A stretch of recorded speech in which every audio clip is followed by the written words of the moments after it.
What happens when you spend too much time alone? Have you ever wondered, what happens to the human mind when silence becomes your only companion? When days turn into weeks, and the only voice you hear, is it your own? At first, solitude feels peaceful. The noise of the world fades away, and for the first time, you can finally hear yourself think. But then, something changes. The silence that once comforted you begins to whisper back. The walls seem to breathe. Memories you buried long ago start crawling back to life. And in that stillness, you begin to accomplish something terrifying. You are not just alone in the world. You are alone with yourself. This is the thin line between peace and madness, between self-discovery and self-destruction. Tonight, we dive into the depths of the human psyche to uncover what truly happens when you spend too much time alone.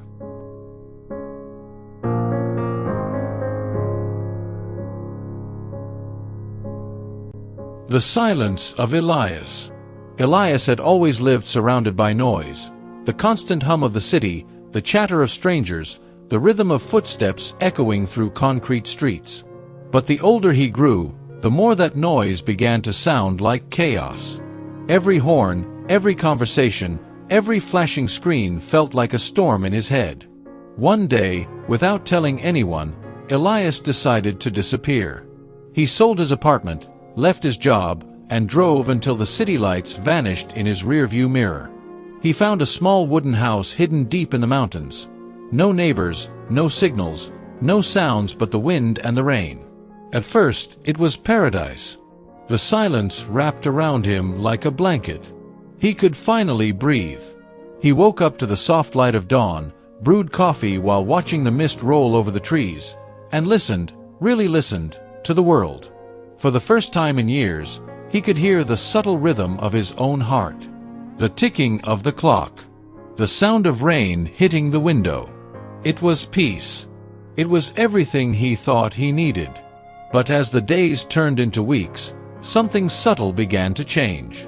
The silence, once comforting, started to feel heavy, almost alive. At night, when the wind blew through the cracks of the old cabin, it sounded like whispers. Elias told himself it was just the weather. But deep inside, he felt something stir, not in the air, but in his mind. He started to dream vividly. Old memories he thought he had forgotten, faces, voices, mistakes. During the day, he would sit in front of the fire and hear echoes of his own thoughts bouncing back at him, as if the walls themselves were listening. The silence had changed. It was no longer absence, it was presence. Days later, he noticed how differently time moved when no one was watching. Hours stretched endlessly, then collapsed into moments. He could no longer tell whether it was morning or evening. Every day began to look the same. And in that monotony, his mind began to unravel. He tried to distract himself, reading, writing, walking through the forest. But the forest had its own silence too, and it wasn't friendly. Sometimes, he thought he saw shadows moving between the trees. Sometimes, he swore he heard footsteps behind him, but when he turned, there was nothing there. The more Elias listened, the more he realized the sounds weren't coming from outside. They were coming from within. Every guilt, every regret, every word he wished he could take back, they began to speak. The silence had given them a voice.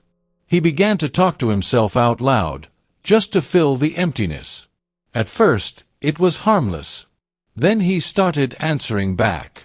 His reflection in the mirror began to look like someone else, someone who watched him, even when he turned away.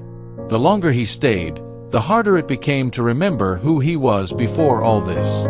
Until one night, he stood outside under the stars and whispered to the sky, "Am I still me, or just what's left when the world disappears?" The wind didn't answer. Only silence. Endless, echoing silence. And in that moment, Elias understood something most people never do. That solitude is not just being away from others. It's being trapped with yourself. The silence can heal you, but stay too long inside it, and it begins to speak back.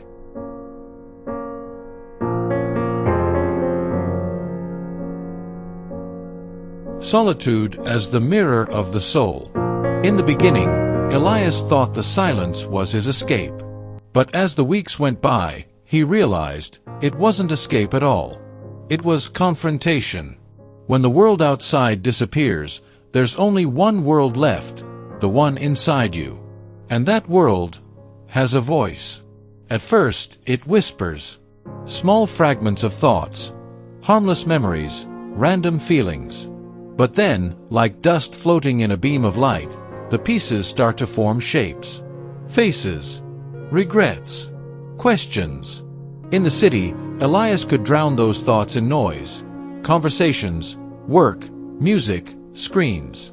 Now, there was nowhere to run. The silence had stripped him bare. It was just him and his mind. He began to notice things he'd never seen before, the way his chest tightened when he thought of his past, the subtle tremor in his hands when he remembered certain names. The silence had turned into a mirror, reflecting everything he used to hide from himself. Every person carries an invisible room within them, a place filled with the echoes of things left unsaid, of moments that still hurt. Most people never enter that room. They keep it locked, buried beneath distraction and noise. But solitude opens the door. Elias began to see that solitude wasn't punishing him, it was revealing him. Every shadow inside him was now illuminated by the light of stillness. It was terrifying, and yet somehow it was also pure. He realized that silence doesn't create darkness, it only removes the light that was hiding it. All those fears, insecurities, the guilt he thought he had buried, they had always been there, waiting. Now they had nowhere else to hide. Sometimes he would sit for hours in front of the window, watching the fog drift through the trees. It looked calm, peaceful, but inside, he was standing on the edge of something vast, a depth within himself he had never dared to look into. He understood now why most people cannot stand being alone. It's not the loneliness that scares them, it's the reflection. When the noise fades, you meet the parts of yourself you've avoided your entire life. The anger you suppressed, the sadness you ignored, the dreams you abandoned. Elias began to write down what he felt, as if putting the words on paper could stop them from echoing in his head. He wrote about the fear of being forgotten, about the guilt of never being enough, and about the strange comfort that comes when you stop pretending to be fine. There were moments when he cried without knowing why, not from sadness, but from recognition. He was seeing himself clearly for the first time. And the truth, though painful, was freeing. Solitude, he realized, is both the wound and the medicine. It shows you where you're broken and gives you space to heal. But healing isn't easy. To truly know yourself, you must be willing to face your own darkness.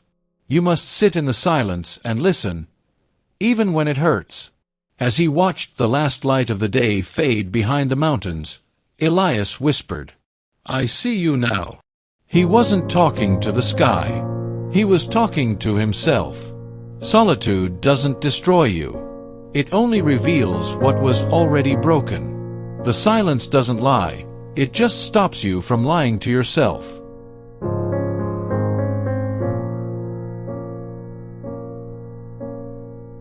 The thin line between peace and madness. There is a moment in every silence when peace begins to twist, slowly, quietly, into something else. At first, Elias didn't notice. The calm that surrounded him was so deep, so still, that he mistook it for clarity. But the human mind is not built for endless stillness. It needs movement, rhythm, contact. And when it's denied those things long enough, it begins to create its own. Elias started hearing small sounds that weren't there. The creak of the floorboards, the soft murmur of a voice behind the door, the faint whisper of someone calling his name. At first, he laughed it off. Just the wind, he told himself. But the wind didn't know his name. Nights became longer. The silence, once soothing, now pressed against his skull like weight. He couldn't tell where the sound of his thoughts ended and the whispers began. The cabin felt smaller every day, the walls breathing with him, in, out, like the house itself was alive. He tried to read, but the words blurred together. He tried to sleep, but dreams began to bleed into waking life. Faces he hadn't seen in years appeared in the dark corners of the room, eyes watching him, familiar and strange. He'd blink, and they'd vanish, leaving only the faint echo of memory behind. This was not imagination. It was the mind's defense, a desperate attempt to fill the void. Humans were never meant to live in absolute silence. When the world stops speaking to you, your mind will find a way to speak back. Elias began to talk to himself more often, not just to fill the space, but because it felt necessary. His own voice became both comfort and companion. He told stories to the darkness. He asked questions aloud, waiting for answers that never came, or maybe they did, softly, from within. Time no longer moved in straight lines. Days bled into nights. He could no longer remember when he last saw the sun. There was only the constant rhythm of his breathing and the sound of his heart, louder now, echoing through the walls, like a drum in an empty cathedral. And then came the laughter. Soft at first, then closer. He turned, searching for its source, but found only his reflection in the window, smiling when he wasn't. That was when he realized solitude was no longer a place. It had become a person. Something that lived beside him, inside him. Something that watched and listened and whispered when the lights went out. He had crossed the invisible line, the one between isolation and madness. But madness, he thought, wasn't what he expected. It wasn't loud. It wasn't violent. It was quiet, a slow, beautiful unraveling of everything that once felt real. He stood in the middle of the cabin, staring at the flicker of the candlelight, and said softly, "Maybe this is what peace really is, when there's nothing left to disturb you, not even yourself." But even as he said it, he didn't believe it. Because deep down, he could feel the silence watching him, patient, endless, waiting for the rest of him to disappear. There is a thin line between peace and madness. Cross it, and you'll never know which side you're standing on.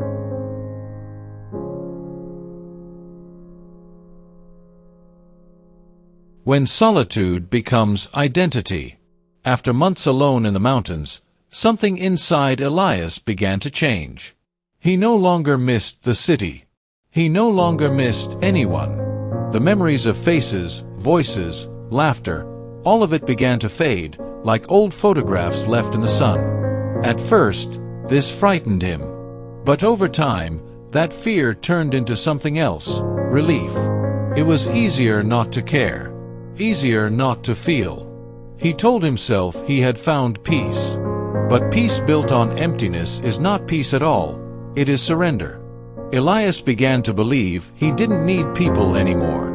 He convinced himself that solitude was strength, that being untouched by others made him invincible.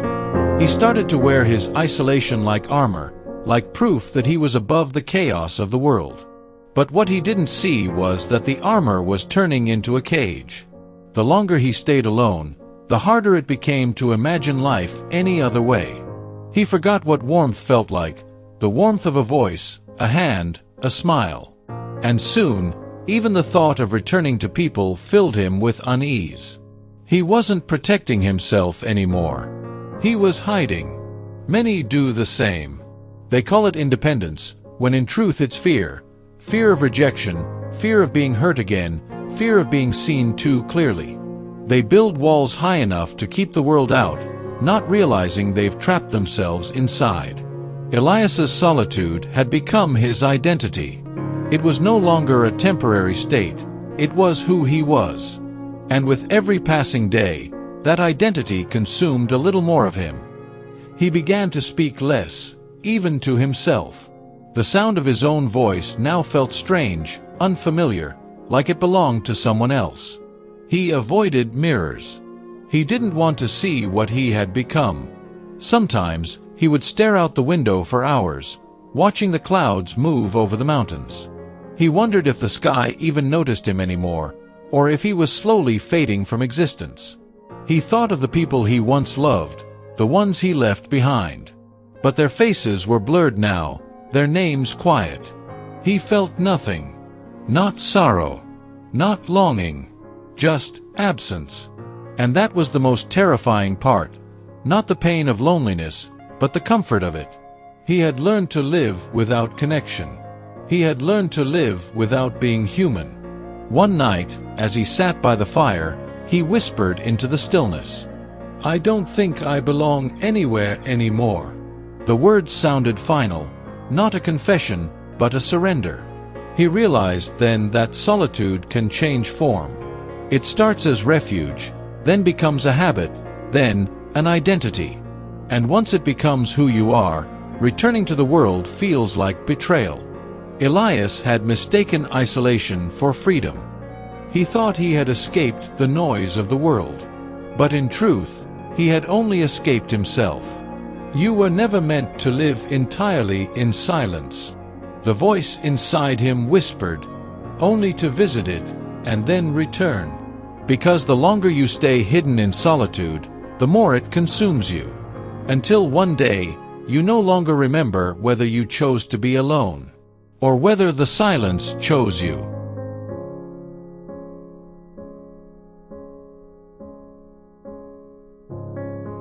The return to the inner and outer world. Winter had come and gone. The snow melted, and streams began to sing again through the valleys. Elias watched it all from his window, the world waking up, while he remained still.